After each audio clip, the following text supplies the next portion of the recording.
Hello everyone, Radhe Radhe. मैं उमा अपने YouTube परिवार को प्रणाम करती हूँ। स्वागत है आप सभी का मेरे यूट्यूब चैनल उमा की दुनिया में। आ चुकी हूँ एक नए वीडियो के साथ, नई शुरुआत, नई कोशिश। समय है सुबह का और मैं बनाने जा रही थी आलू। सुबह का नाश्ता बन चुका था और नाश्ते में बनाई थी माइक्रोनी। और ये आलू मैंने बॉयल किए हुए हैं, इनको थोड़ा सा कट कर लेती हूँ क्योंकि कढ़ाई बिल्कुल गर्म ही होने वाली थी। और आज अपनी मम्मी के तरीके से आलू बनाऊँगी, आलू फ्राई करूँगी। और आलू फ्राई हमें बचपन में बहुत अच्छी लगती थी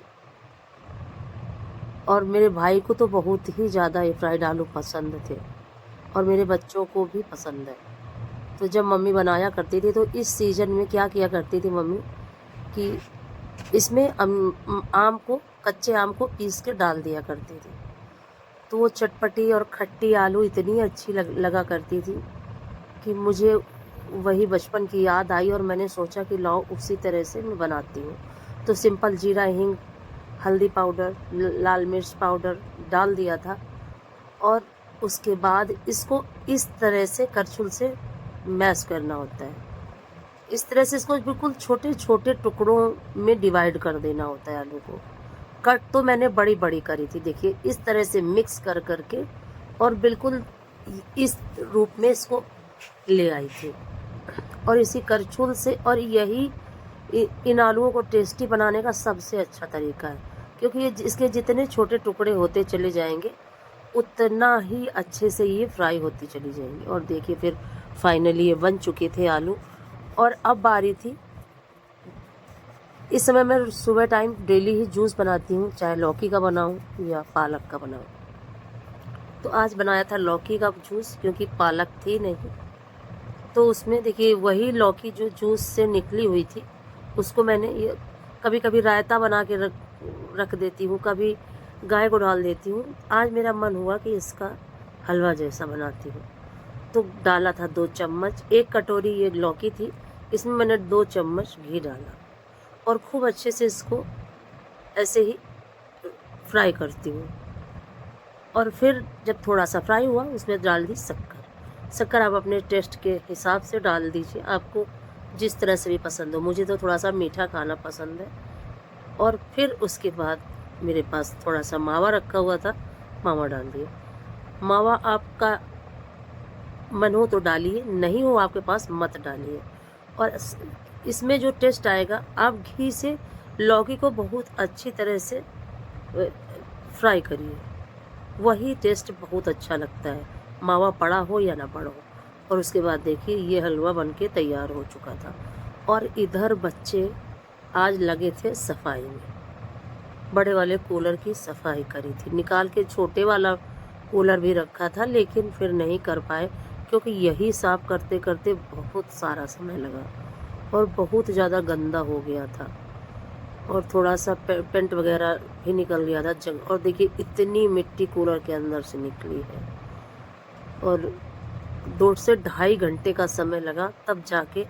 और ये देखिए ये पीस लिली का फ्लावर निकलने ही वाला है बिल्कुल।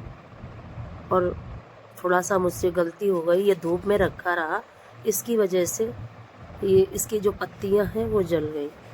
ये तो आप कहिए कि मैंने देख लिया तो ये इसका फ्लावर बच गया, नहीं तो ये भी जल जाता और मैं फिर कुछ ना कर पाती। और आज आ चुकी थी पौधों के पास, इनकी करनी थी बहुत अच्छे से गुड़ाई। काफ़ी समय से गुड़ाई नहीं करी है क्योंकि, और ये जो समय होता है। और ये देखिए पर्पल हार्ट की टहनी मैंने तोड़ी है एक छोटे से पॉट में। पर्पल हार्ट काफ़ी बड़ा हो रहा था और कई ब्रांच निकले हुए थे तो मैंने उनमें से 2 ब्रांच तोड़े और 2 गमले मेरे खाली थे, उन गमलों में मुझे लगाना था क्योंकि खाली गमला मुझे बिल्कुल भी नहीं अच्छा लगता। और ये लगा दिए, देखिए मैंने पर्पल हार्ट की कटिंग। हालांकि गर्मी है, अच्छे से पनप भी सकती है और नहीं भी, दोनों ही बातें हैं, लेकिन उम्मीद मैं ज़्यादा यही करती हूँ कि सरवाइव कर जाएगा। और सभी गमलों को अच्छे से गुड़ाई करनी थी और ये करते करते मुझे काफ़ी समय लगा। और 2 पौधे मेरे जल चुके हैं, जल चुके क्या, ख़राब हो चुके गर्मी की वजह से। जिस चीज़ का मुझे काफ़ी दुख है, क्योंकि जब कभी भी एक भी पौधा मेरा ख़राब होता है तो मुझे काफ़ी कष्ट होता है। और एक पर्पल हार्ट की कटिंग इस गमले में लगाऊंगी, क्योंकि इस गमले का भी पौधा ख़राब हो चुका है। तो इस वातावरण में चाहे इंसान हो या जानवर हो या पौधे हो, सरवाइव वही कर सकता है जिसकी इम्यूनिटी स्ट्रांग होगी, और जिसकी इम्यूनिटी डाउन होगी तो यही हाल हमारे साथ भी है कि अगर हम अपने स्वास्थ्य का अच्छे से ख्याल नहीं रखते हैं शुरू से लेके जब तक हमारे हाथ पैर चलते हैं अंत तक, अगर हम अपने शरीर का ध्यान नहीं रखते, अपने खान पान का ध्यान नहीं रखते, तब तक हमारा शरीर अच्छे से नहीं सरवाइव कर पाता। और फिर एक दिन ऐसा आता है कि हमारा शरीर बहुत ज़्यादा कमज़ोर हो जाता है, और फिर हमें बहुत सारी बीमारियों का सामना करना पड़ता है। तो उससे बचने के लिए हमें अपना पूरी तरह से ख्याल रखना चाहिए, जो कि हम औरतें खासकर बिल्कुल नहीं करते। ये बहुत गलत बात है।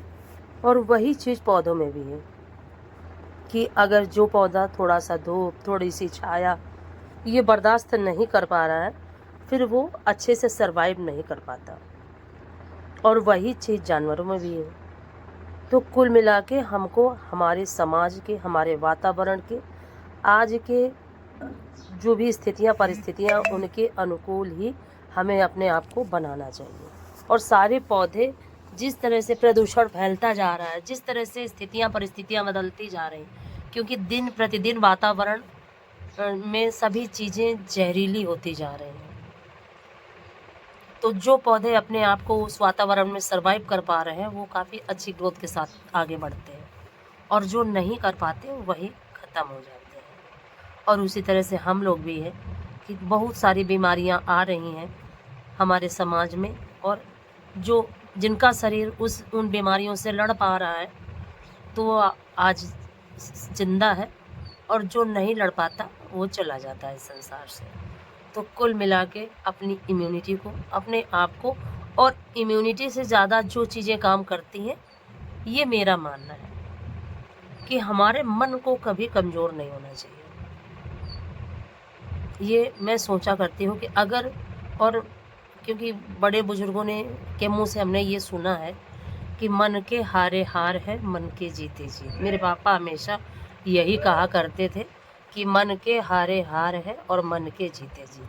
अगर हमारे मन ने मान लिया कि हम हार गए तो हम उसी समय हार जाते हैं, और अगर हमारा मन अंत समय तक लड़ता रहता है तो हम हारी हुई जंग भी जीत जाते हैं। तो मेरा यही मानना है, मैं यही सोचती हूँ, और मैं इसी हिसाब से अपना जीवन भी जीती हूँ, शुरू से लेके अंत तक। जब तक मेरे शरीर में जान रहेगी मैं कभी किसी चीज़ से हार नहीं मानूंगी, ये मेरा सोचना है। और ना मैंने कभी किसी चीज़ से हार मानी है और ना मैं मानूंगी। अगर मैं सही हूँ तो मैं कभी भी हार नहीं मानने वाली। और इतना मैं बीमार रही लेकिन मैंने हार नहीं मानी, परेशान हुई, मायूस हुई, काफ़ी दिक्कतें झेली, लेकिन मैंने हार नहीं मानी। मैं हार अभी भी नहीं मान रही हूँ, अभी भी मैं पूर्ण स्वस्थ नहीं हूँ, लेकिन मैं यही सोचती हूँ कि मैं पूर्ण स्वस्थ हूँ। और मेरे मन ने जब से मानना शुरू किया था कि मैं पूर्ण स्वस्थ हूँ, तो भयंकर बीमारी में भी मैंने सारे काम किए हैं और सारी स्थितियों को अपने अनुकूल होते हुए देखा है। तो मैं जो भी आपसे बात करती हूँ अपने जीवन में मैंने जो प्रैक्टिकल किया है वही आपसे बात करती हूँ। मैं ना किताबों की बात करती हूँ, ना किसी दूसरे की बात करती हूँ, मैं सिर्फ अपनी और अपने जीवन से जुड़ी सभी चीज़ों की बात करती हूँ। और अब बारी थी, पानी डाल चुकी थी पौधों में, अब बारी थी बर्तन लगाने की। बर्तन लगाऊंगी। अगर आज का वीडियो आपको थोड़ा सा भी अच्छा लगे तो वीडियो को लाइक करिए, चैनल को सब्सक्राइब करिए, बेल को ज़रूर प्रेस करिए। एक प्यारे से कमेंट के साथ अपना प्यार आशीर्वाद मुझे ज़रूर दें, क्योंकि आपका एक जो छोटा सा कमेंट होता है, आप छोटा सा कमेंट लिखते हो, लेकिन वो मेरे लिए इतना बड़ा है कि मैं आपको शब्दों से नहीं बता सकती। वो मेरी एक एक पल की जीत होती है। आपके किए हुए कमेंट मेरी जीत है और यही जीत मुझे चाहिए। रुपए पैसे धन आता रहता है, जाता रहता है। लोग हमें पसंद करें, लोग मुझे पसंद करें, बस यही मेरी जीत है और यही मेरी ख्वाहिश है कि सभी चीज़ें मैं जीतूँ, अपनी हर लड़ाई को मैं जीतूँ, चाहे वो मेरे स्वास्थ्य की लड़ाई हो, चाहे मेरे वो यूट्यूब की लड़ाई हो, सभी मैं जीतना चाहती हूँ। तो प्लीज़ मुझे सपोर्ट करिए और इसी तरह से अपना प्यार आशीर्वाद मुझे देते रहिए।